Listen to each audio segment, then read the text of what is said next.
The entire point of this podcast is that you could learn from the mistakes that I make and hopefully avoid having made them. So, with that being said, today I want to share with you one of the biggest mistakes in my entire career. Hopefully, you don't end up making the same one. What is up, side hustlers, entrepreneurs, business builders, and dream makers? Welcome to the Set of Your Side Hustle podcast, episode 82.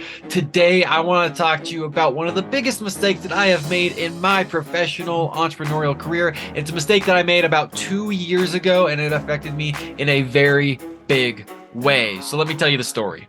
2 years ago, I had a membership business where I would give people a free cross necklace as a gift when they tried out the membership. And then after their trial period, they'd be charged either $10 or $20 a month, depending on when they joined. Earlier on, we were charging $10 a month. Later on, we were charging $20 a month.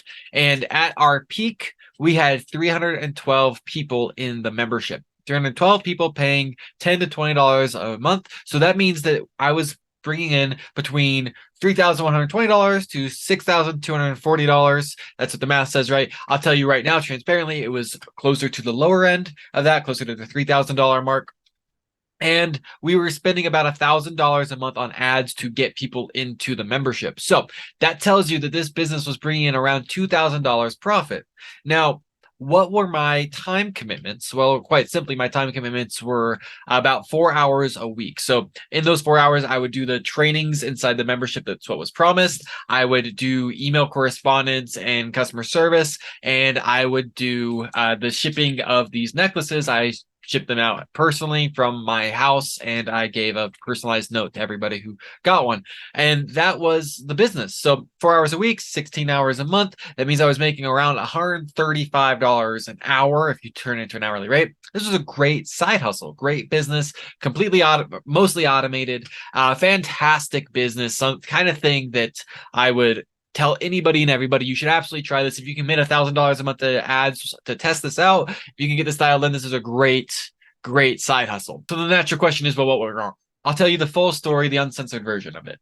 The only traffic source that we had figured out that was profitable for this business was Facebook ads. And specifically, it was Facebook ads on a specific ad account. For some reason, when we tried to do the same thing on my business partner's ad account, we couldn't get the pixel trained in a way that gave us the same results. So my Facebook ad account was what we were relying on for this business. And that's all good and fine until one day Facebook bans my ad account. Now, the back end story behind that, Facebook restricted the account. I went in to make an appeal. When I went to make an appeal, Facebook said, hey, you need to upload proof of identification, upload your ID to make the appeal process. And when I went to do that, their system wouldn't let me upload my picture. And so I reached out to the customer support, and the customer support was like, yeah, there's a glitch on the back end. We're trying to figure it out. We're trying to fix it for you. And I, every day for 30 straight days, had a conversation with customer support about trying to upload my picture. Well, after 30 days passed, the account got banned. Why did the account get banned? Because 30 days without making an appeal, they will close the account. So that's Facebook's standard operating procedures. If you don't appeal their restriction within 30 days, they'll ban your account. So they banned my account because of a glitch on their side. That they were explicit and transparent was their fault. And, well, the ad that we were running was compliant. So it was a pure mistake on their end, and it cost me my ad account, which also cost me my entire business. Because now we had the same amount of churn. People were leaving the membership just as quickly, but we weren't able to get new people in. So what we tried to do was we tried to find another ad source that would be successful for us while we were running out of money. And we weren't able to figure it out. Basically, we were trying to shovel water out of the boat as water was coming in, and we weren't able to patch the hole, so we sank. So here's the lesson in that.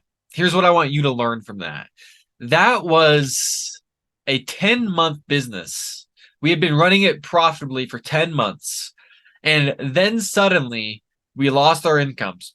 And we then had a very tight timeline that we were trying to make the corrections in.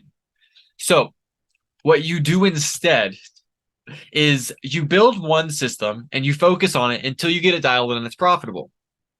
And then Once it's profitable, you take those profits and you focus on building a second system so that you don't have a single point of failure. What we should have been doing for the last 10 months was testing other traffic sources and trying to find another traffic source that would also be profitable for us. That way, if Facebook shuts down an account, we are still making money. We might see a slow in our business, but we don't see the death of our business. And that's the strategy that you should implement instead of coasting on the fact that we're making good side money. Should have just invested it so the business could grow and become more sustainable. And so that's my recommendation now. If I would have done that, we would have had over a year that we could have spent trying to find another traffic source instead of only having a couple months. And that's the lesson I want you to learn is start with one, but as soon as one is profitable, use that profit to build a second. And once those two are profitable, use those profits to build a third. And once those three are profitable, use those profits to build a fourth. And we're talking about traffic sources here, but at every step in your business, don't allow a single point of failure. If the single point of failure is you, that's still a business that's going to inevitably fail. If the single point of failure is a traffic source, then that's a business that's going to inevitably fail. If the single point of failure is any one single salesman, that's a problem. The other points, the other things that you put in those spots don't have to be as good. They need to work so that your business can't be killed overnight the way that mine was. That's what I have for you today. Love you so much. We'll be back in your buds tomorrow. God bless.